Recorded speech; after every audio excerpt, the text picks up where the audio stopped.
ராவணன் என்பவன் இராமாயணத்தில் வரும் வில்லனாக மட்டுமே தெரியும்.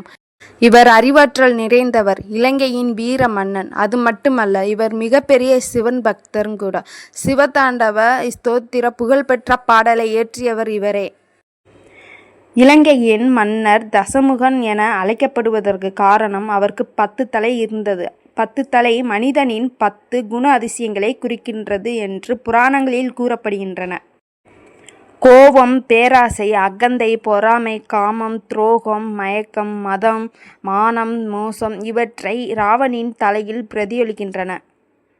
ராவணன் மிகுந்த பக்தி கொண்டவன். அவர் சிவபெருமானின் மிகப்பெரிய பக்தர். சிவதாண்டவ ஸ்தோத்திரம் என்ற புகழ்பெற்ற பாடலை இயற்றியவர் என்று ஏற்கனவே சொல்லியிருந்தேன். ஆனால் அவரது அகந்தை மற்றும் சீதையை அபகரித்த குணம்தான் அவரை வீழ்ச்சியடைய வைத்தது. ராவணன் ஒரு புலமைமிக்க இசைக்கலைஞர், பெரிய சாமியார், அதே நேரத்தில் ஒரு வீர மன்னனும் ஆவார். இராமாயணத்தில் அவர் ஒரு எதிரி மட்டுமல்ல, அறிவு ஆற்றல் நிறைந்தவர். ஆனால் அகந்தையால் வீழ்ந்த மனிதனின் சின்னமாக திகழ்கிறார். 10 தலை இருந்தும் மனம் வென்றிட முடியாதவன் ராவணன். சிவபெருமானின் பக்தியால் உயர்ந்தும் அகந்தையால் வீழ்ந்தவன் ராவணன். இசை, அறிவு, வீரத்தில் வல்லவன். ஆனால் அகந்தைதான் ராவணனின் வீழ்ச்சி.